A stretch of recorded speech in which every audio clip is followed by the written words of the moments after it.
नमस्ते बच्चों, आज हम क्लास 10 के परिपूरक पाठ वैचित्र्यमय आसाम में से सोनोवाल कछारी लोगों के बारे में जानकारी प्राप्त करेंगे।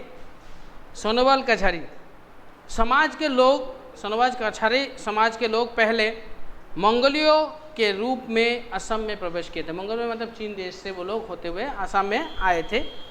वे पहले जोरोपासक थे। वे पहले पेड़ पौधे पत्थर इन सब की उपासना करते थे, पूजा करते थे।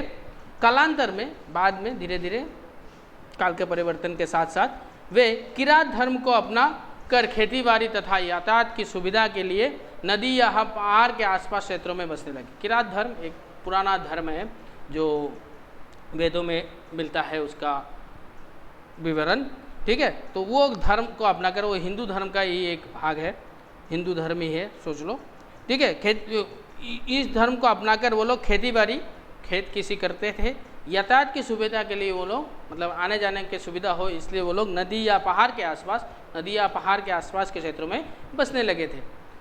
पंडितों का मानना है, जो विद्वान हैं, बड़े बड़े पंडित जो है, उनका मानना है कि नदी के आसपास अर्थात कच्छ के साथ अरी संयुक्त होकर कच्छ अरी और कछारी नाम से उत्पन्न हुई है। पंडितों का मानना है, बड़े बड़े विद्वान ने बोल रहा है कि कच्छ के साथ अरी संयुक्त होकर, कच्छ का मतलब होता है दलदल वाला जगह या दलदल वाले मतलब जमीन, दलदल वाली ज़मीन मतलब जहाँ पे गीला ज़मीन जिसको कहते हैं वो, और अरी का मतलब होता है विरोधी, जो विरोध करता है, ठीक है, जो जिनमें विरोधी का भाव होता है। इन दोनों शब्दों को मिलकर होता है कछारी, और कछारी नाम की उत्पत्ति हुई, इससे ही कछारी नाम की उत्पत्ति हुई। डॉक्टर सुनीति कुमार चटर्जी मतलब चट्टोपाध्याय के अनुसार कछारी लोग घुसपैठ करते हुए सबसे पहले कुशी नदी के तट पर बसने लगे। सुनीता कुमार चटर्जी के अनुसार वो लोग घुसपैठ करते हुए मतलब चोरी छुपे आकर पहले कुशी नदी के तट पर सबसे पहले बसने लगे। कुशी नामक एक नदी के किनारे वो लोग बसने लगे, इसलिए उन्हें कुशीमारा और क्षेत्रों को कुशारियार के कारण कुशियार और कुशारी या कछारी कहा जाता है। इसलिए उनको उस कुशी नदी के सामने बनने के कारण उनका नाम कुशारी या कछारी कहा गया है। इस जनगोष्ठी के लोग जिन नद नदियों के तट पर बसने लगे थे, उन नद नदियों के सामने DOT अक्षर युग शब्द का इस्तेमाल करते हुए नदियों के नाम खुद ही तय किए थे। उन लोगों ने जिन नदियों के किनारे बसे थे, नदियों के सामने वो लोग रहे थे, उस नदियों के सामने के हर एक चीज़ों के अक्षर से पहले, नाम के उच्चारण से पहले नदियों का नाम उन लोगों ने बदल दिया था। D और T अक्षरयुक्त शब्दों का इस्तेमाल करते हुए नदियों का नाम खुद ही तय किए थे। उन लोगों ने खुद ही उन नदियों का नाम रख दिया था। उन नदियों में जैसे D और T युक्त नदियों का नाम उन लोगों ने जो रखा था, उनमें नदियों का नाम है दिहिंग, दिसांग, डिब्रू, देयांग, दिमो, दिखो, दिगारू, दिसो, डांगरी, दुमदुमा, दिराक, दिखारी, दिक्रोंग, दिल्लीहर आदि प्रमुख है। D और T युक्त कुछ नदियों का नाम उन लोगों ने रखा था, जिसका नाम आप लोगों के बुक में भी नीचे दिया हुआ है। फिर शुरू करते हैं। सोनोवाल डिमासा भाषा में सोनोवाल का मतलब उज्जवल या ऐश्वर्यशाली हो। डिमासा भाषा में सोनोवाल का मतलब होता है उज्जवल और ऐश्वर्यशाली, प्रभावशाली लोगों को कहा जाता है सोनोवाल। वर्तमान में नेपाल राष्ट्र की पूर्व दिशा में किराती के रूप में आत्मपरिचय देने वाले सुनुवार जनगोष्ठी के लोग के बीच ये सुनुवार शब्द पाया जाता है। वर्तमान के नेपाल राष्ट्र के पूर्व दिशा में, नेपाल के पूर्व दिशा में किराती रूप में, किरात धर्म को मानने वाले लोगों को किराती कहा जाता है, उसके रूप में आत्मपरिचय, अपना परिचय देने वाले सुनुवार जनगोष्ठी, सुनुवार नामक एक जनगोष्ठी के लोगों के बीच ये सुनुवार शब्द पाया जाता है। ये जो सुनुवार शब्द है ये पाया जाता है। अतः सोनोवाल शब्द तिब्बती 12वीं भाषा गोष्ठी के सुनुवार शब्द से आया है। तो ये जो सुनुवार शब्द है, ये शब्द तिब्बती 12वीं भाषा सोनोवाल शब्द जो आया है, ये तिब्बती 12वीं भाषा गोष्ठी के 12वीं भाषा के लोगों के सुनुवार शब्द से आया है। आदिमफा द्वारा भोजपत्र में लिखित महान जाति इतिहास, आदिमफा ने भोजपत्र में, पहले के ज़माने में पत्तों में लिखा जाता था,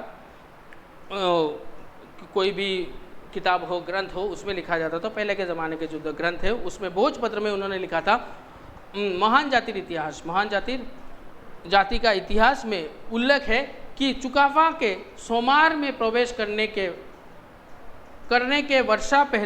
वर्षों पहले चुकाफा नाम राजा जब सोमार देश में प्रवेश करने थे उससे पहले सोनोवाल लोगों ने सोना उत्पादन किया था। उससे पहले सोनोवाल लोगों ने ही सोना उत्पादन किया था और उस समय मौजूदा सोनोवाल शब्द के बदले सुनुवाल ही था। उस समय मौजूदा अभी जो सोनोवाल कहा जाता है उससे पहले ये सुनुवाल शब्द था। दूसरी ओर इतिहास हिस्ट्री के पंडित जो है उन्होंने उपेंद्र चंद्र गुहदेव के कछारेर इतिवृत्ति, कछार का इतिवृत्ति मतलब कछार का इतिहास में इस बात का जिक्र है कि सुनाची मौजूदा सुबनसिरी, सुनाची मतलब मौजूदा सुबनसिरी नदी के तट पर बसे हुए लोगों को सोनोवाल कहा जाता है। वो कहते थे कि मौजूदा सुबनसिरी नदी के तट पर जो लोग बसते हैं उनको सोनोवाल कहा जाता है। उन्होंने ये भी जिक्र किया था कि ब्रह्मपुत्र के उत्तर तट पर रहने वाले स्थान को हाबुंग कहा जाता था। उन्होंने कहा है कि ब्रह्मपुत्र के उत्तर तट पर जो लोग रहते हैं उनको हाबुंग कहा जाता था तथा वहाँ बसने वाले कछारियों को पहले हवांग अथवा हाबुंगिया कछारी कहते थे। पहले उधर में बसने वाले कछारियों को हाबुंग या हवांग कछारिया, हाबुंगिया कछारी कहते थे। इन हाबुंगिया कछारियों को सुनुवाल, वर्तमान सोनोवाल जो आपका पाठ का नाम है सोनोवाल कछारी कहा जाता है। ये हाबुंगिया कछारी को ही सोनोवाल कछारी कहा जाता है। वर्तमान समाज और शासन व्यवस्था, उनका समाज कैसा है और उसके शासन व्यवस्था के बारे में जानकारी मिलेगा। अभी गांव के संगठनों की मौलिक बुनियाद श्रीमंत शंकरदेव के अमूल्य अवदान नामगर है। गांव के संगठन के मौलिक बुनियाद है, मूल तिथि है शंकरदेव के अमूल्य अवदान। शंकरदेव ने जो नामघर बनाया है, पूजा घर जिसे कहता है, वो है। गांव में सुशृंखल, गांव को अच्छी तरह से चलाने रूप से संचालित करने के लिए, अच्छी तरह से चलाने के लिए गांव में बारीक आशीर्वादिया, गीत, धाई, मेधी, तामुली, रसोई आदि पदों की सृष्टि की गई है। इन सभी पदों की सृष्टि की गई है चलने के लिए, गांव को अच्छी तरह से चलाने के लिए। गांव के सामाजिक कामकाज, उत्सव, पर्व, तिथि आदि में पदाधिकार व्यवस्थित पद के अनुसार व्यवस्थित रूप से सिस्टमेटिक रूप से कार्य संचालन करते हैं। सब पद के अनुसार ही वो लोग अपना कार्य संचालन करते हैं, निभाते हैं। सोनोवाल कछारी गांव को नामघर में सार्वजनिक तथा अन्य विभिन्न मामलों पर विचार किया जाता है। और सोनोवाल कछारी के जितने भी विचार होते हैं, जितने भी विवादों के विचार किया जाता है, हर एक चीज़ का जजमेंट जो होता है वो नामघर में होता है। विचार के दौरान जुर्माना भरने की स्थिति में कोषाध्यक्ष को जुर्माने की राशि सार्वजनिक निधि में जमा करते हैं। और विचार में जो जुर्माना होता है, किसी को अगर फाइन लग जाता है तो उसका जो पैसा होता है वो कोषाध्यक्ष मतलब कैशियर जो होते हैं उस कमेटी के, उस कैशियर अपने सार्वजनिक सब के जो स्टोर रूम है, भंडार है, उधर में वो रखते हैं। उसके बाद सोनोवाल लोगों की धर्म, सोनोवाल कछारी समाज के लोग 1830 ईस्वी में शाक्त या पुरातन धर्म के उपासक थे। वो लोग शाक्त या शक्ति के उपासक थे या पुरातन धर्म जो है उनके उपासक थे। किंतु 1681 शकाब्दो 600 में अहम स्वर्गदेव मतलब राजा को कहा जाता है, गदापानी के राजकोप में पढ़कर, राजकोप मतलब राजा के गुस्से में पढ़कर श्री केशवदेव गोस्वामी देव ने, श्री कश्यपदेव और गोस्वामी देव ने सदिया के सोनोवाल कछारी बहुल क्षेत्रों आठुकरा, चापरी, वर्तमान कुंडिल और ब्रह्मपुत्र घाटी क्षेत्रों में भूमिगत रहते समय अति कौशलपूर्वक सोनोवाल कछारियों को शरण देकर द्वैत धर्म में विभाजित किया था। उन लोगों ने क्या था, 1600 में असम के स्वर्गदेव गदापानी के राजकुप, गदापानी के गुस्से में पड़कर श्री केशवदेव और गोस्वामी देव ने सदिया के सोनोवाल कछारी बहुल क्षेत्र को, सदिया में जहाँ पर सोनोवाल कछारी लोग ज़्यादातर रहते थे, आठकुरा चापरी क्षेत्र, आठकुरा चापरी में रहने वाले सोनोवाल लोगों, वर्तमान कुंडिल, वर्तमान में वो कुंडिल नामक जगह में है, और ब्रह्मपुत्र घाटी क्षेत्रों में, और ब्रह्मपुत्र के घाट इलाके में भूमिगत रहते समय, भूमि में रहते समय अति कौशलपूर्वक, अति चालाकी से सोनोवाल कछारियों को शरण देकर, सोनोवाल कछारी लोगों को उन लोगों ने शरण देकर केशवदेव और गोस्वामी देव ने उन लोगों को शरण देकर द्वैत धर्म में विभाजित किया था। द्वैत मतलब दो धर्मों में विभाजित कर दिया था, उन लोगों को भाग कर दिया था। सत्राधिकार मतलब उपासनामूलक चीज़ों को कहा जाता है। सत्र के अधिकार से जो चलता है कि 5 शरण लेने वाले हिंदुरिया तथा शरण लेने वालों को बिहारी के रूप में नामकरण किया गया। सत्राधिकार मतलब शंकरदेव के सत्र के अनुसार जिन लोगों ने धर्म लिया उन लोगों को हिंदुरिया और शरण लेने वाले को हिंदुरिया और तथा शरण लेने वाले को बिहारी हिंदुरिया तथा शरण लेने वाले को सत्राधिकार के पास शरण लेने वाले को हिंदुरिया कहते थे तथा शरण लेने वाले को शरण ना लेने वाले को और हिंदुरिया में जो लोग शरण नहीं लेते थे उन लोगों को बिहारी नामकरण किया गया था। उसी समय से सोनोवाल काछारी लोगों के बीच गोसाई नाम शामिल हुआ। उधर से सोनोवाल काछारी लोगों के बीच उनका एक नाम घुसा, गोसाई। सत्राधिकार द्वारा शरण दिलाने पर भी संप्रति सोनोवाल काछारी लोग द्वैत धर्मी थे। सत्राधिकार द्वारा शरण लेने के बाद भी वो लोग द्वैत धर्म थे, दो धर्म को मानते थे। शरण लेने के बाद से सोनोवाल के बीच नाम घर का प्रचलन हुआ और शरण लेने के बाद सत्राधिकार शरण लेने के बाद वो लोग का प्रचलन हुआ नाम घर मतलब पूजा घर, उनका एक प्रचलन हुआ शंकरदेव द्वारा। सोनोवाल काछारी लोगों की समाज पद्धति, उनकी समाज पद्धति कैसे है? सोनोवाल काछारी का पहला परिचय जात मतलब सोच या परिवार होता है। उनका परिचय होता है परिवार से, सोच से। वंश, खेल तथा कुचिया है। उनका वंश होता है खेल तथा कुचिया। वंश, खेल या कुचिया ये सब उनका भाग होता है परिवारों में। वर्तमान में सोनोवाल के बीच 135 जात होता है, सोच होता है। इनमें से 4 या ततोधिक जात सोच मिलकर एक वंश होता है। इनमें से 4 जात या सोच मिलकर एक वंश बनता है। सोनोवाल काछारी के बीच कुल 25 वंश है। उनके पास कुल 25 वंश के लोग हैं उधर में। इनमें से 14 वंशों को चुनकर काछारी के राष्ट्रनायक मानिक ने हलाली राज्यों का संचालन किया था।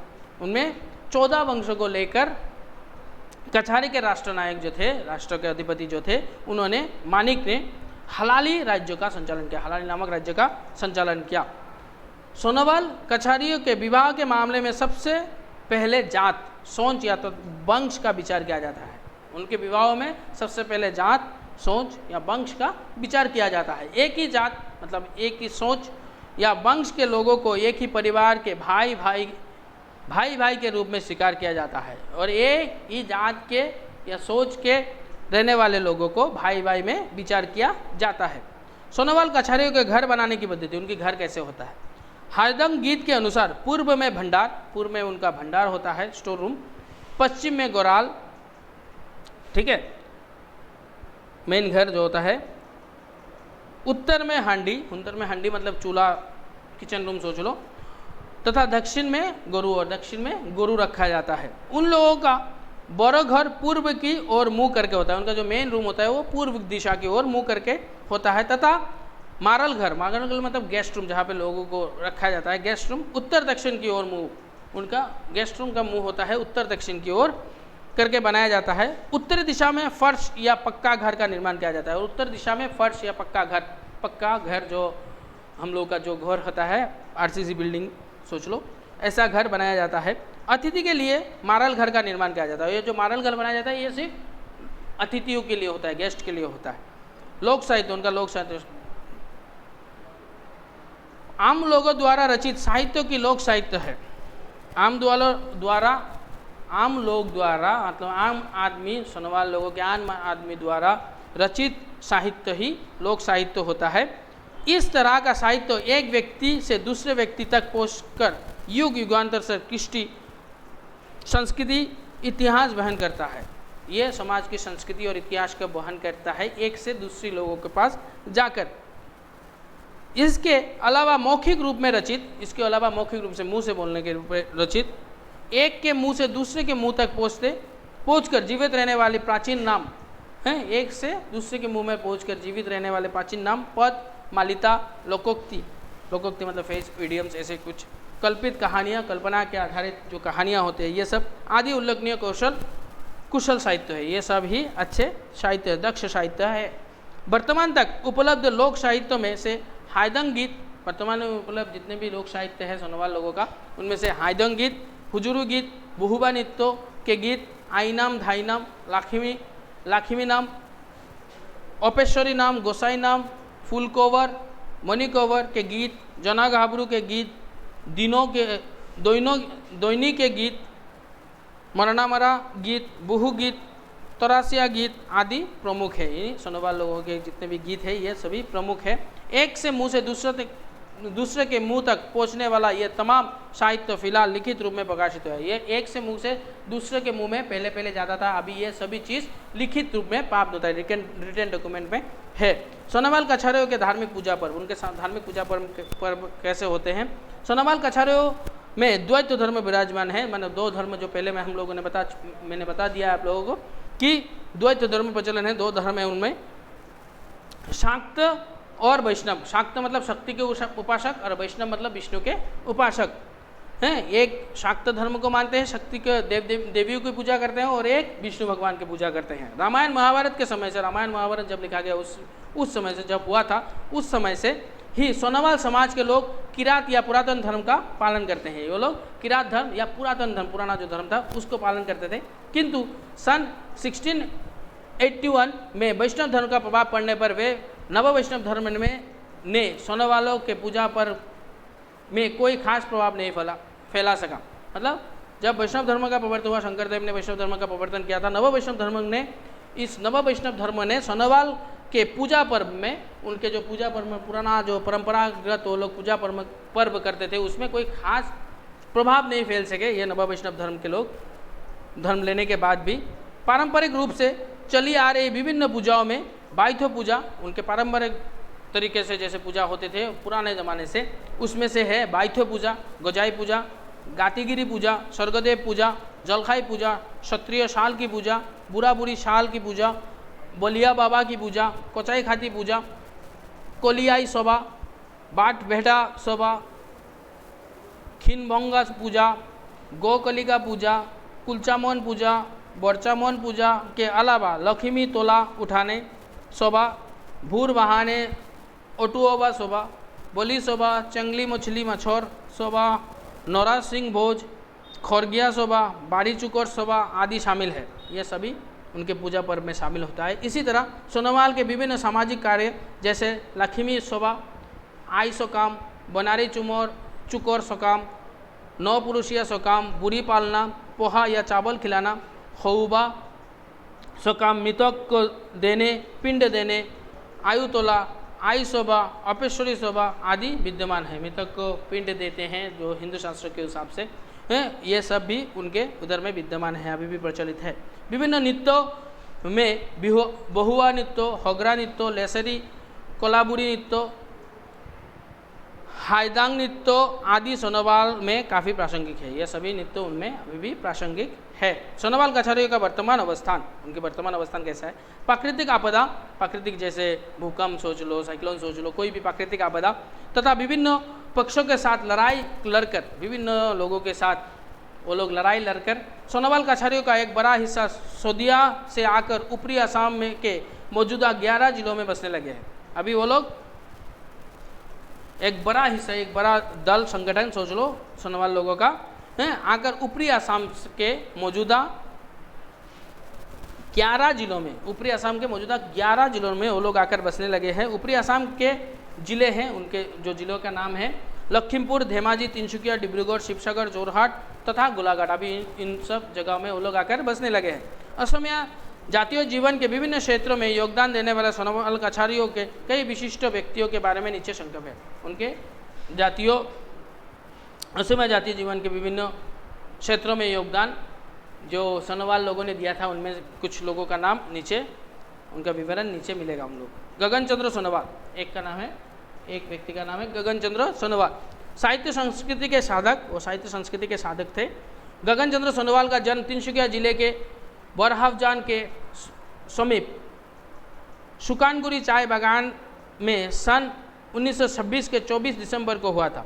सुकानगुरी चाय बागान में सन 1926 के 24 दिसंबर को हुआ था, तिनसुकिया जिला के। डांगरी गांव निवासी तिलक सोनोवाल उनके पिता, डांगरी गांव के निवासी तिलक सोनोवाल थे उनके पिता, और और माता थी अतिथि सोनोवाल, और उनका माता थी अदिति सोनोवाल। माकुम प्राथमिक में विद्यालय में उन्होंने शिक्षा जीवन की शुरुआत किया, और माकुम प्राथमिक विद्यालय से उन्होंने शिक्षा जीवन की शुरुआत की। उसके बाद क्रमशः डांगरी मध्य अंग्रेजी मतलब एमई स्कूल मध्य अंग्रेजी विद्यालय में अध्ययन कर डांगरी अंग्रेजी विद्यालय में मैट्रिक की परीक्षा उत्तीर्ण की। डांगरी अंग्रेजी विद्यालय से उन्होंने मैट्रिक की परीक्षा पास की। डिब्रूगढ़ के उच्च शिक्षा का केंद्र डिब्रूगढ़ हनुमान बॉक्स काइनय कॉलेज से कला शाखा में कला आर्ट स्ट्रीम में प्रास्नातक मतलब डिग्री से पहले HS सोच लो हाई सेकेंडरी परीक्षा उत्तीर्ण करने के बाद उन्होंने अपने शिक्षा जीवन वहीं पर समाप्त किया। सेकेंडरी पास करने के बाद ही उन्होंने अपना शिक्षा जीवन उधर में ख़त्म कर दिया।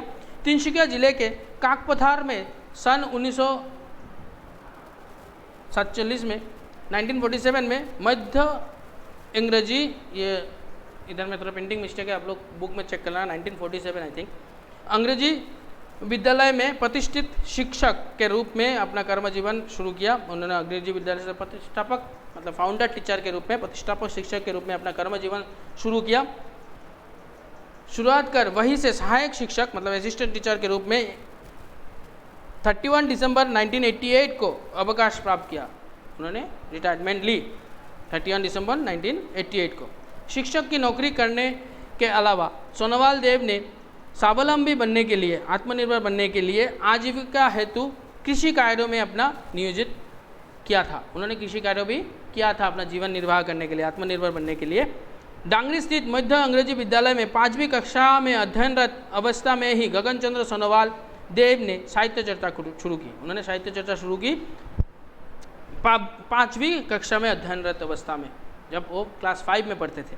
विद्यालय में हस्तलिखित पत्रिका के पन्ने पर उन्होंने विद्यालय के जो हस्तलिखित पत्रिका होता है उसमें उन्होंने 1942 में मानव सभ्यता और क्रम विकास, मानव सभ्यता के जो विकास होता है उसमें उन्होंने नामक लेख 11 साल की उम्र में ही लिखी थी। ये जो लेख था ये 11 साल की उम्र में ही उन्होंने लिखा था, मानव सभ्यता और उसकी क्रम विकास के ऊपर। उस जमाने में प्रसिद्ध गुवाहाटी के तरुण लेखक संघ के प्रथम प्रकाशित मुखपत्र माउथपीस जिसको कहते हैं उसके ऊपर वरुण जागरण में सोनोवाल कछारी के हायदांग गीत को प्रकाशित किया। वरुण जागरण के सोनोवाल कछारी के हायदांग गीत को प्रकाशित किया था। असम साहित्य सभा ने उनके द्वारा रचित 21 कल्पित कहानियाँ, कल्पना के ऊपर आधारित कहानियों का संकलन सोनोवाल और साधु, सोनोवाल की कल्पित कहानियाँ सोनोवाल और साधु का प्रकाशन सन 1978 में किया था। असम साहित्य सभा ने उनके 21 कहानी के संकलन का कल्पना के ऊपर आधारित 21 कहानी का संकलन उन्होंने सोनोवाल और साधु नामक बुक का उन्होंने पब्लिशन किया था 1978 में, असम साहित्य सभा ने किया था। सोनोवाल देव की साहित्य साधना के उत्कृष्ट निदर्शन स्वरूप अब तक प्रकाशित विभिन्न विषयों के लेख इस प्रकार है। उनके साहित्य सोनोवाल ने क्या क्या लिखा है सबका डेफिनेशन नीचे दिया हुआ है।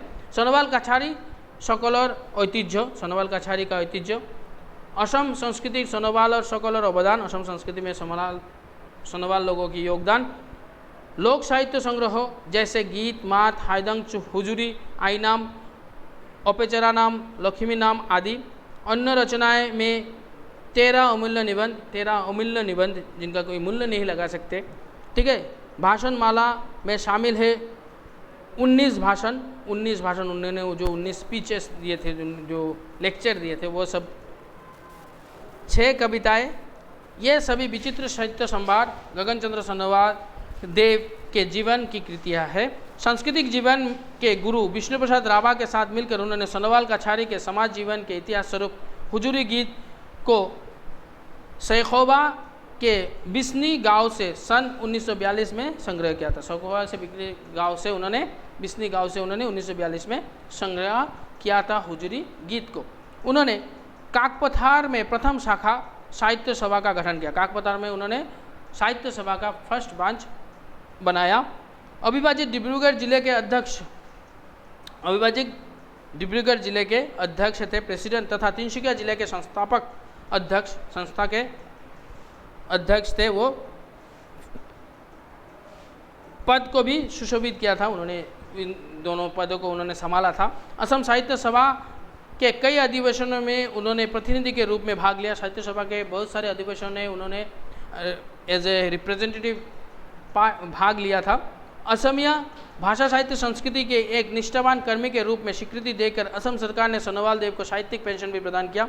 असमिया भाषा साहित्य संस्कृति के तरफ से उनको साहित्यिक पेंशन भी मिला। गगन चंद्र सोनोवाल अखिल असम जनसंस्कृति परिषद के प्रथम कार्यकारी अध्यक्ष थे। गगन चंद्र सोनोवाल असम जनसंस्कृति परिषद के प्रथम एग्जीक्यूटिव प्रेसिडेंट थे। बाद में उन्होंने अध्यक्ष पद की जिम्मेदारी भी बेखूबी निभाई। बाद में उन्होंने प्रेसिडेंटशिप की जिम्मेदारी भी अच्छी तरह से निभाया। खुद की प्रतिष्ठा व प्रतिभा की प्रशंसा के प्रति निष्प्रिय, खुद की प्रतिष्ठा या प्रतिभा के प्रति उनका कोई दिलचस्पी नहीं था कि ताकि लोग उनका जय जयकार करें, लोग उनका नाम करें, इसके ऊपर उनकी कोई मनोनिवेश नहीं था। नीरव कर्म साधना, नीरव ढंग से अपने कर्म साधना किए। तन मन से जुड़े सोनोवाल देव का 27 अक्टूबर 2009 को परलोक गमन हुआ। वो देहावसान उनका हो गया 27 अक्टूबर 2009 को। अपने जीवन काल में किए गए सामाजिक कल्याणकामी तथा प्रगतिशील, समाज के कल्याण और समाज को प्रगति की ओर ले जाए, उन्नति की ओर ली जाए, ऐसे कामकाज से गगन चंद्र सोनोवाल हमारे बीच चिरस्मरणीय रहेंगे। गगन चंद्र सोनोवाल को हम लोग सदैव याद रखेंगे। परशुराम सोनोवाल, परशुराम सोनोवाल का जन्म 25 मई सन 1904 को नगाघुली चाय बागान में हुआ। नगाघुली चाय बागान में 1904 को उनका जन्म हुआ। उनके पिता थे पंचानन सोनोवाल और माता का नाम था गुटीमाला सोनोवाल। ग्रहम बाजार निम्न बुनियादी पाठशाला में परशुराम सोनोवाल देव के प्राथमिक शिक्षा शुरू हुई। ग्रहम बाजार निम्न बुनियादी पाठशाला से उन्होंने प्राथमिक शिक्षा प्रारंभ की, प्राइमरी एजुकेशन। उसी स्कूल से उज्जवल अव्वल दर्जे में उत्तीर्ण हुए। उसी स्कूल से उन्होंने अच्छे मार्क्स लेकर पास किए। उन्होंने सरकारी बालक उच्च माध्यमिक विद्यालय में दाखिला। उसके बाद उन्होंने बॉयज़ स्कूल उच्च माध्यमिक विद्यालय में दाखिला लिया। उसी स्कूल से उन्होंने सन 1924 में प्रथम विभाग में मैट्रिक की परीक्षा उत्तीर्ण की। उसी स्कूल में, हाई स्कूल से ही उन्होंने प्रथम विभाग में, फर्स्ट डिवीजन में मैट्रिक परीक्षा पास की तथा कॉटन कॉलेज में आईए कला शाखा में प्रथम विभाग में उत्तीर्ण हुआ। और हाई सेकेंडरी भी उन्होंने कॉटन कॉलेज से कला शाखा मतलब आर्ट्स स्ट्रीम में प्रथम विभाग में पास किया। कलकत्ता के प्रेसिडेंसी कॉलेज में दाखिला लिया। पास होकर उन्होंने कलकत्ता के प्रेसिडेंसी कॉलेज में डिग्री के लिए, हायर स्टडी के लिए दाखिला लिया। उसी कॉलेज से 1928 को इतिहास विषय में सम्मान मतलब इतिहास विषय में मेजर सब्जेक्ट ऑनर्स लेकर 7 बीए परीक्षा प्रथम विभाग में उत्तीर्ण की और बीए भी उन्होंने प्रथम विभाग में इतिहास में ऑनर्स लेके कंप्लीट किया। सन 1932 में उन्होंने यूनिवर्सिटी ऑफ कलकत्ता से इतिहास विषय में स्नातकोत्तर की परीक्षा में प्रथम विभाग में द्वितीय स्थान प्राप्त करने के साथ ही उसी विश्वविद्यालय से LLB में प्रथम विभाग में द्वितीय स्थान हासिल किया। उन्होंने सन 1992 में MA की इतिहास यूनिवर्सिटी ऑफ कलकत्ता से इतिहास विभाग से ही MA पास किया। उसके बाद उसी कॉलेज से ही उन्होंने LLB भी पास की।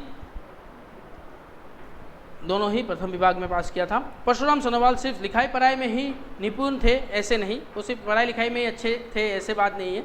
वे एक ऐसे व्यक्ति थे जो क्रिया, संगीत, साधना, लेखक, कहानी, निबंध आदि के साथ साथ सुकुमार कला में भी निपुण थे। वो पढ़ाई लिखाई के बाद भी एक ऐसे व्यक्ति थे जो क्रिया अच्छी तरह खेलना, संगीत साधना, संगीत की साधना भी करते थे, लेखक थे आदि के साथ साथ वो सुकुमार कला भी, आर्ट भी अच्छी तरह से करते थे। उनके द्वारा लिखित कहानी आदि उस समय की पत्रिका, उनके द्वारा लिखित जो कहानी है उस समय की पत्रिका इलस्ट्रेटेड वीकली ऑफ इंडिया में प्रकाशित हुई थी। इलस्ट्रेटेड वीकली ऑफ इंडिया पत्रिका में प्रकाशित भी हुई थी उनके द्वारा लिखित कहानियाँ तथा महत्वपूर्ण चित्रों के स्केच भी वो खुद अंकित करते थे। स्केच मतलब जो निशान होते हैं आर्ट करने के लिए हम लोग जो निशान लगाते हैं वो भी खुद वो अंकित करते थे। जिस समय असम में टेनिस, फुटबॉल तथा हॉकी खेलों की कोई पहचान तक न थी, जिस समय असम में टेनिस, फुटबॉल, हॉकी इन सब का कोई पहचान ही नहीं थी, ये कोई खेल होता है ये लोगों को पता ही नहीं था, उस समय परशुराम सोनोवाल ने अपने बलबूते पर प्रेसिडेंसी कॉलेज में फुटबॉल, हॉकी तथा टेनिस में एक अलग स्थान दखल करने वाले कामयाब हुए थे। उन्होंने उसी समय प्रेसिडेंसी कॉलेज में हॉकी, फुटबॉल, टेनिस ये सब खेलकर एक अलग से पहचान उन्होंने बना लिया था इन सब तीनों स्पोर्ट्स में। ये भी सुनाई पड़ता है कि यूनिवर्सिटी ऑफ कलकत्ता के हॉकी दल के अधिनायक निर्वाचित होकर उन्होंने कई प्रतियोगिताओं में अपनी निपुणता दिखाई थी। और ये भी सुना जाता है कि यूनिवर्सिटी ऑफ कलकत्ता के हॉकी दल के वो कैप्टन भी थे, अधिनायक मतलब कैप्टन होकर भी उन्होंने बहुत सारे प्रतियोगिता, बहुत सारे कंपटीशन में अपनी निपुणता, अपनी अच्छाई दिखाई थी। तथा असम में भी इसका प्रसार किया था। उन्होंने 14 अप्रैल सन 1934 को अपना कर्म जीवन शुरू किया। 14 अप्रैल 1934 को अपना कर्म जीवन शुरू किया। उसी तारीख में उन्होंने डिब्रूगढ़ अधिवक्ता मतलब एडवोकेट संघ में 35 नंबर के पंजीयन द्वारा रजिस्ट्रेशन द्वारा अपना नाम दर्ज किया था। बार काउंसिल होता है, उधर में नंबरिंग मिलता है, उस नंबरिंग में उन्होंने एडवोकेट के रूप में 35 नंबर उनको मिला था, उसमें अपना नाम रजिस्ट्रेशन किया था। इस अधिवक्ता संघ में, इस एडवोकेट संघ जो है उसमें नाम पंजीयन करने वाले MA LLB परशुराम सोनोवाल पहले असमीय व्यक्ति थे। इस पंजीयन में नाम लिखाने वाले MA LLB परशुराम सोनोवाल जी पहले व्यक्ति थे। परशुराम सोनोवाल कई सामाजिक कामकाज से भी जुड़े थे, वो बहुत सारे सामाजिक कामकाज से भी जुड़े हुए थे। अंग्रेज़ों के शासनकाल में असम में जिन आधुनिक जीवन यापन की शैली बनने लगी थी, असम में जो आधुनिक मॉडर्न जीवन शैली बनने लगी थी, उन सभी में परशुराम सोनोवाल ने काफ़ी मदद का हाथ बढ़ाया था। उस सब चीज़ों में असम के लोगों को भी मॉडर्न लाइफ जीना चाहिए, इसके लिए परशुराम सोनोवाल ने अपना हाथ आगे बढ़ाया था। उच्च शिक्षा के लिए डिब्रूनगर के कई नागरिकों ने एक कॉलेज की स्थापना का जो फैसला किया था, डिब्रूगढ़ के कुछ लोगों ने मिलकर उच्च शिक्षा को अपने असम में भी विकसित हो, इसलिए उधर के कुछ नागरिकों ने कॉलेज की स्थापना का फैसला किया था। उसमें परशुराम सोनोवाल का काफ़ी योगदान था, उसमें उन्होंने अपना भागीदारी भी दिया था। उन्होंने 1 साल तक निःशुल्क पाठदान का प्रस्ताव रखते हुए, 1 साल वो बिना पैसे के सिर्फ पढ़ाते जाएंगे, ऐसे प्रस्ताव उन्होंने दिया था। 1 साल तक अकेले ही कॉलेज के इतिहास विभाग का जिम्मेदारी बखूबी निभाई, और उस कॉलेज की जिम्मेदारी 1 साल तक अकेले ही उन्होंने निभाई थी। सोनोवाल ने डिब्रूगढ़ लोकल बोर्ड से सक्रिय सदस्य मतलब एक्टिव मेंबर, लोकल बोर्ड के active member, Assam medical school board के सदस्य, असम मेडिकल स्कूल बोर्ड के मेंबर, जिला ट्राइबल लीग के अध्यक्ष, जिला ट्राइबल लीग के प्रेसिडेंट समेत डिब्रूगढ़ अधिवक्ता संघ के सचिव, डिब्रूगढ़ अधिवक्ता संघ के सेक्रेटरी के रूप में भी 2 दफ़े कार्रवाई की थी। 2 दफ़े उन्होंने इन सब चीज़ों में कार्रवाई की थी। आज़ादी के बाद के समय में असम की पिछड़ी जाति, जो पीछे हुए जाति है, वह जनगोष्ठियों की सामाजिक विकास, शैक्षिक विकास मतलब शिक्षा का विकास, आर्थिक फाइनेंशियल विकास तथा सांस्कृतिक जो कल्चरल दिशाओं को आगे ले जाने के लिए गठित अखिल असम ट्राइबल लीग, इस सब को विकास करने के लिए जो असम गठित अखिल असम ट्राइबल जो लीग बनाया गया था, जो एक संगठन बनाया गया था, उनमें उनका अहम योगदान, उनमें उन्होंने महत्वपूर्ण योगदान दिया है। इसके लिए उन्होंने अनेक त्याग भी स्वीकार किया, इसके लिए उन्होंने बहुत सारे बलिदान भी दिए हैं। 1960 ईस्वी के 1 अक्टूबर को अपनी धर्मपत्नी के साथ 3 पुत्र 5 पुत्रियों समेत टोटल 8 लड़का लड़कियां से भरा पूरा परिवार को छोड़कर, शुभचिंतकों और बहुत सारे शुभचिंतकों को छोड़कर, अनुयायियों को छोड़कर वे इस दुनिया से महाप्राण कर गए। वो उनका मृत्यु हो गया सन 1960 को। फिर वरेण्य साहित्यकार तथा शिक्षाविद योगेश दास, प्रातःस्मरणीय, हर वक्त सुबह सुबह जिनको याद करते हैं हम लोग, आदरणीय कह सकते हैं हम लोग, एजुकेशनिस्ट, शिक्षाविद तथा प्रख्यात साहित्यकार, मशहूर साहित्यकार थे, राइटर थे। योगेश दास का जन्म 1927 को दुमदुमा के हंगचोरा चाय बागान में हुआ था। उनके पिता का नाम सूर्यकांत दास और माता का नाम चितामणि दास था। उनके पिता का नाम सूर्यकांत दास और माता का नाम चितामणि दास था। चाय बागान के नयनाभिराम प्राकृतिक वातावरण में, नयनाभिराम जिसको नयन को आराम ना मिले, ऐसे आराम मिल जाए, ऐसे वातावरण, प्राकृतिक वातावरण, इतने एनवायरमेंटल वातावरण को देखकर में पले बड़े योगेश दास ने चाय बागान के प्राथमिक विद्यालय में, चाय बागान के ही प्राथमिक प्राइमरी स्कूल से ही अपना शिक्षा जीवन आरंभ किया। उन्होंने दुमदुमा मिडल विद्यालय से सुख्याति से के साथ, दुमदुमा मिडल विद्यालय से सुख्याति मतलब अच्छे नाम के साथ उत्तीर्ण होकर डिब्रूगढ़ जॉर्ज इंस्टीट्यूशन मौजूदा बाग्मीवर फुकन उच्चतर माध्यमिक विद्यालय, बाग्मीवर फुकन मौजूदा मतलब अभी वर्तमान में उसको बाग्मीवर फुकन उच्चतर माध्यमिक विद्यालय से हाई स्कूल शिक्षा प्राप्त की। हाई स्कूली शिक्षा मतलब मैट्रिक तक पढ़ाई की। सन 1954 को अति सुख्याति अति नाम के साथ, खूब ज़्यादा नाम के साथ प्रवेशिका परीक्षा उत्तीर्ण की, एंट्रेंस एग्जाम उन्होंने पास किया। सन 1949 को कॉटन कॉलेज से स्नातक की डिग्री पास की, BA बैचलर की उपाधि प्राप्त कर गुवाहाटी विश्वविद्यालय से सन 1953 को स्नातकोत्तर मतलब MA की उपाधि हासिल की गुवाहाटी विश्वविद्यालय से। छात्रावस्था से ही कहानी की रचना करते हुए उन्होंने एक निपुण कहानीकार के रूप में अपना परिचय दिया। छात्रावस्था से ही वो कहानी की रचना करते थे, इसलिए अभी वो एक निपुण कहानीकार के रूप में अपना परिचय देते हैं। सन 1953 में ही उनके द्वारा रचित एक उपन्यास था सहारी पाई का प्रकाशन हुआ था। कर्मजीवन, उनका कर्मजीवन कैसा था? दुमदुमा हाई स्कूल में शिक्षक की नौकरी से अपना कर्मजीवन शुरू करने वाले योगेश दास, दुमदुमा हाई स्कूल से वो शिक्षक के मतलब टीचर के एज ए टीचर के हिसाब से उन्होंने अपना कर्मजीवन शुरू किया। सन 1953 से 1988 तक गुवाहाटी के BE बरुआ महाविद्यालय में अध्ययन कार्य शुरू कर असमिया विभाग के विभागाध्यक्ष के रूप में अवकाश प्राप्त किया। उन्होंने BE बरुआ स्कूल में 1953 से लेकर 1988 तक गुवाहाटी के BE बरुआ महाविद्यालय में कॉलेज में अध्यापन कार्य किया और असमिया विभाग के उन्होंने HOD भी बने, असमिया भाषा के HOD मतलब हेड ऑफ द डिपार्टमेंट जिसको कहा जाता है, विभाग अध्यक्ष के रूप में अवकाश प्राप्त किया मतलब रिटायरमेंट किए। ज्ञान की साधना ही उनके जीवन का लक्ष्य व उद्देश्य था। उनके जीवन का लक्ष्य था ज्ञान की साधना, नॉलेज गेन करना। ठीक है, शिक्षक की नौकरी भले ही उनके हृदय का आवेदन तथा जीवन की पवित्र अभिलाषा थी, उनके जीवन का पवित्र अभिलाषा था, आशा था सबसे ज़्यादा शिक्षक की नौकरी करना, किंतु इसके समानता से असमिया साहित्य को आगे ले जाकर विश्व दरबार में प्रतिष्ठित करने की उद्दीपना तथा उनके असीम ज्ञान की चर्चा उसका उत्कृष्ट उदाहरण है। और असम साहित्य को दुनिया के ऊंचे स्थान पर लेके जाना, असम भाषा को, ठीक है, ये उनके जीवन का एक उत्कृष्ट उदाहरण है। उन्होंने अध्यापन, साहित्य साधना, ज्ञान के प्रचार व प्रसार को अपना जीवन के व्रत के रूप में मनाया। उन्होंने अध्यापन करना मतलब पढ़ना, साहित्य साधना करना, ज्ञान के प्रचार जो वो सीखे हैं वो बाकी लोगों को भी देने के लिए, इसलिए उन्होंने शिक्षकता ये है। हाँ, वह प्रसार को अपने जीवन का व्रत के रूप में माना है, अपने जीवन के एक कसम के रूप में उन्होंने माना है। इसलिए ही अपने कर्तव्य तथा दायित्व के प्रति लापरवाही बरते बिना, अपने कर्तव्य और दायित्व के ऊपर कभी भी उन्होंने लापरवाही नहीं की।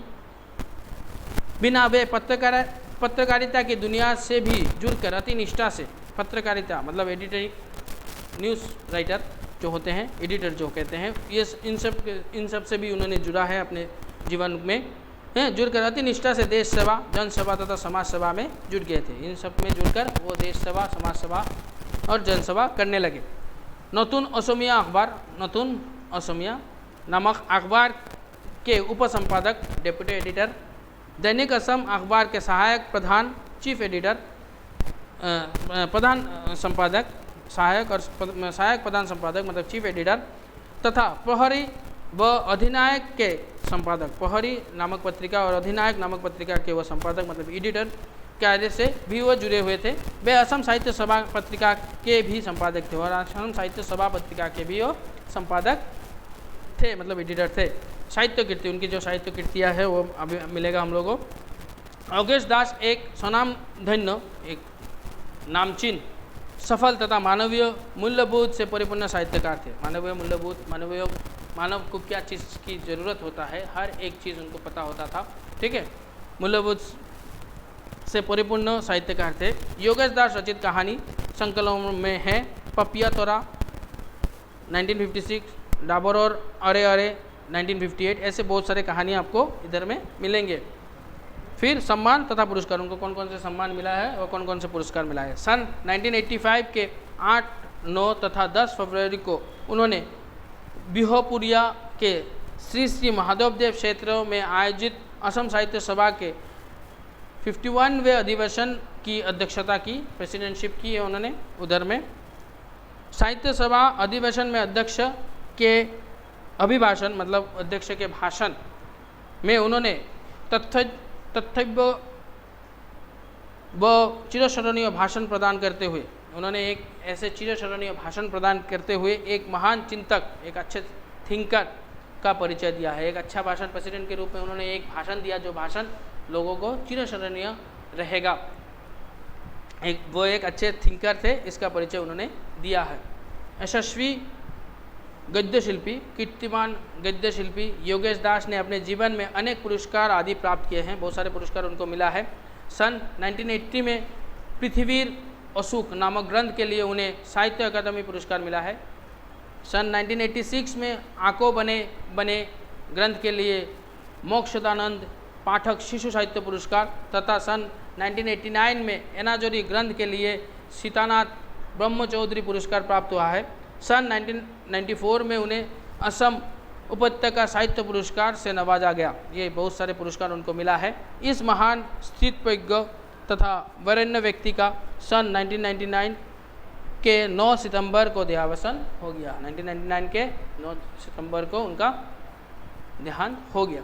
असम के पूर्व मुख्यमंत्री योगेंद्रनाथ हजारिका, पूर्व मुख्यमंत्री फॉर्मर चीफ मिनिस्टर।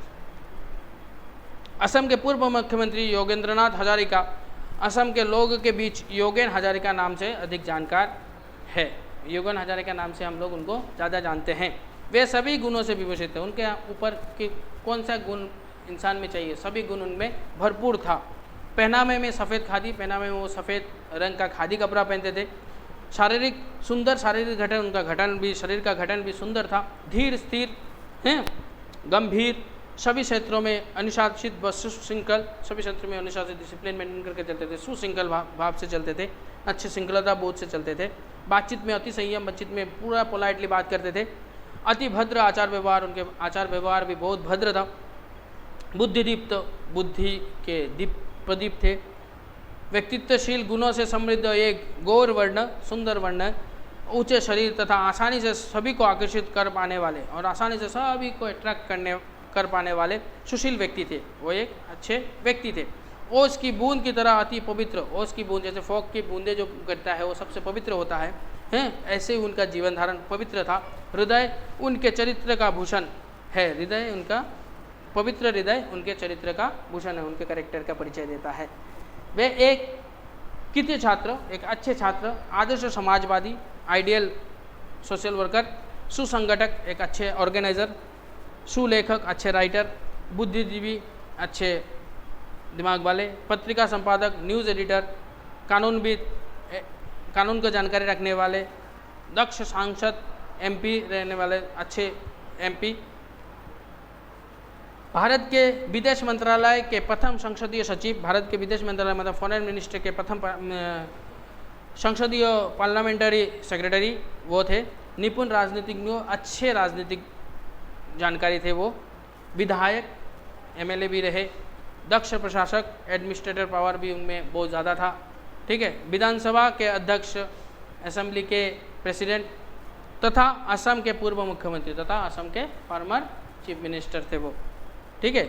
असम के डिब्रूगढ़ जिले के टेंगाघाट क्षेत्र में पुनरी खोंगिया गांव में 24 फरवरी 1924 को एक गरीब परिवार में योगेन हजारिका का जन्म हुआ था। एक गरीब परिवार में उनका जन्म हुआ था 24 फरवरी 1924 को पुरानी खोंगिया गांव में।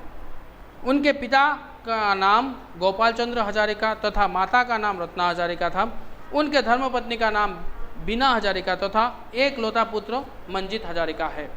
उनके एक लौते ही पुत्र हैं जिनका नाम है मंजीत हजारिका। आर्थिक तंगी मतलब फाइनेंशियल कंडीशन बहुत खराब के कारण उनका परिवार जन्मस्थान टेंगाघाट से बुरीदिहिंग के तट पर स्थित हाथीबंधा गांव में चला आया था। उनका फाइनेंशियल कंडीशन खराब होने के कारण उनका परिवार जन्मस्थान जो था उनका टेंगाघाट, उधर से बुरीदिहिंग के तट पर, बुरीदिहिंग नामक नदी के तट पर स्थित हाथीबंगा गांव में चले आए थे। हाथीबंगा गांव में वो लोग चले आए थे। हाथीबंगा गांव में उस समय कई प्राथमिक विद्यालय ना होने के कारण, उस समय हाथीबंगा गांव में कोई भी प्राथमिक प्राइमरी स्कूल नहीं था होने के कारण योगेन हजारिका ने टेंगाघाट खाही गांव में अपने ही एक रिश्तेदार परिवार के घर में रहकर पास ही स्थित भेकोभाजन प्राथमिक विद्यालय में शिक्षा प्राप्त की। उस टेंगाघाट गाही गांव में जाकर उनके एक रिलेटिव के घर में रहकर उधर से उन्होंने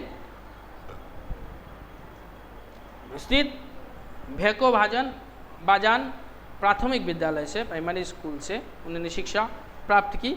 आर्थिक तंगी के कारण योगेन हजारिका को चना बादाम बिक्री करते हुए, चना बादाम वो बिक्री करते थे, फाइनेंशियल कंडीशन खराब होने के कारण खर्च निकाल कर अध्ययन करना पड़ता था और इन सब से जो पैसा मिलता था इससे ही वो पढ़ाई लिखाई करते थे।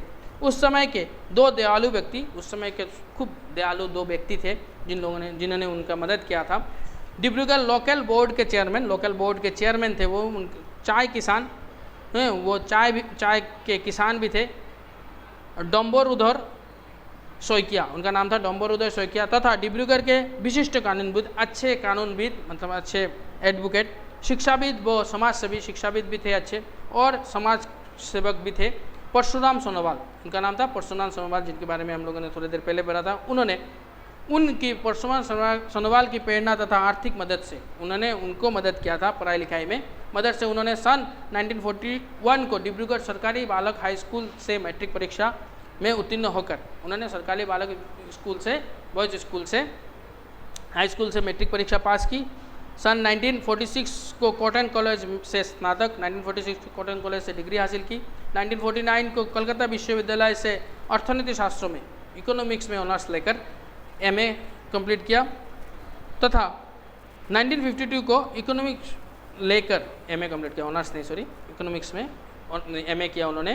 1952 को कानून की डिग्री प्राप्त की और 1952 को उन्होंने एलएलबी कंप्लीट किया। उल्लेखनीय है कि योगेन हजारिका सोनोवाल जनगोष्ठी के दूसरे एमए तथा बीएल मतलब एलएलबी डिग्री होल्डर थे, डिग्री करने वाले तीसरे व्यक्ति थे वो सोनोवाल जनगोष्ठी के। सन 1952 को स्वाधीन भारत का पहला आम चुनाव आयोजित हुआ था। स्वाधीन भारत का पहला आम चुनाव, भारत देश आज़ाद होने के बाद जो पहला चुनाव हुआ था वो आयोजित हुआ था। इस चुनाव में हजारिका देव डिब्रूगढ़ लोकसभा क्षेत्र से, हजारिका देव क्या किया, डिब्रूगढ़ लोकसभा क्षेत्र से, लेजिस्लेटिव असेंबली के अंडर में जो आता है उस क्षेत्र से जीतकर सांसद चुने गए। वो पहले एमपी बने, उधर से जीतकर वो सांसद बने, एमपी बने। वे सन 1967 तक लगातार लोकसभा के सांसद रहे, वो लगातार लोकसभा के सांसद बने रहे। मालूम हो ही कि प्रथम आम चुनाव से ठीक पहले, मालूम है कि प्रथम आम सभा से ठीक पहले सन 1951 को वे अखिल असम ट्राइबल लीग के नेतृत्व में थे। अखिल असम ट्राइबल लीग के नेतृत्व में वो थे। उस समय 1 साल तक अस्थायी सांसद के मनोनीत सदस्य रहे और अस्थायी सांसद के वो मनोनीत सदस्य भी रहे। वे लोकसभा के एक दक्ष सांसद थे, वो लोकसभा के एक अच्छे सांसद थे। ऐसे दक्ष गुण के कारण, ऐसे अच्छे गुणों के कारण वे 1952 से 1967 तक विदेशी मंत्रालय के संसदीय सचिव के पद पर नियुक्त थे। विदेशी मंत्रालय मतलब फॉरेन मिनिस्ट्री के पार्लियामेंट्री सेक्रेटरी के रूप में वो कार्य करने लगे। संसदीय राजनीति से हजारिका देव ने 80 के दशक तक, 18 सेंचुरी तक असम के राजनीतिक क्षेत्र विधानसभा में प्रवेश किया, असेंबली में उन्होंने प्रवेश किया। विधानसभा चुनाव में डिब्रूगढ़ जिले के दुलियाजान क्षेत्र से जनता दल के टिकट पर चुनाव लड़कर वे असम विधानसभा के लिए चुने गए तथा असम विधानसभा के सम्मानीय अध्यक्ष के पद पर, प्रेसिडेंट के पद पर आसीन हुए। उसके बाद 1979 को वे 91 दिनों के लिए असम के मुख्यमंत्री भी रहे। 91 दिनों के, सिर्फ 91 डेज के लिए वो असम के मुख्यमंत्री भी बने। योगेन हजारिका देव ने कलकत्ता विश्वविद्यालय से कानून की शिक्षा प्राप्त की थी। उन्होंने कलकत्ता विश्वविद्यालय से एलएलबी की डिग्री हासिल की थी। उन्होंने सन 1952 को कानून की डिग्री हासिल की। 1952 को उनको कानून की डिग्री मिला था। कानून की डिग्री हासिल करने के बाद हजारिका देव ने सन 1952 में कलकत्ता हाईकोर्ट में वकालत शुरू किया। कलकत्ता हाईकोर्ट में उन्होंने 1952 में वकालत जीवन शुरू किया। उसी वर्ष उन्होंने डिब्रूगढ़ आकर बार लाइब्रेरी में ज्वाइन कर लिया था। उसी वक्त उन्होंने डिब्रूगढ़ आकर एडवोकेट बार हाउस में अपना नाम लिखवा लिया था, उधर में उन्होंने ज्वाइनिंग किया था। इसके अलावा उन्होंने गुवाहाटी हाईकोर्ट में भी वकालत किया था। राजनीतिक जीवन से संन्यास लेने के बाद उन्होंने भारत के सर्वोच्च न्यायालय में भी वकालत किया और भारत के सर्वोच्च न्यायालय मतलब सुप्रीम कोर्ट में भी राजनीतिक जीवन से संन्यास लेने के बाद उन्होंने उधर में भी वकालती किया है। उल्लेखनीय है कि भारत के सर्वोच्च न्यायालय में हजारिका देव सोनोवाल कछारी जनगोष्ठी के एकमात्र अधिवक्ता थे।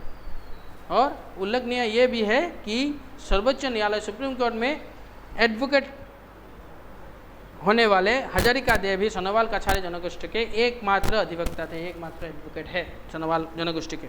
हजारिका देव ने जनजाति नेता के रूप में, जनजातियों के नेता, सोनोवाल जनजाति के नेता के रूप में जनजाति लोगों के सर्वांगीण विकास के लिए, सब चारों तरफ के विकास के लिए, सर्वांगीण विकास में खुद को समर्पित कर दिया था, खुद को अर्पित कर दिया था।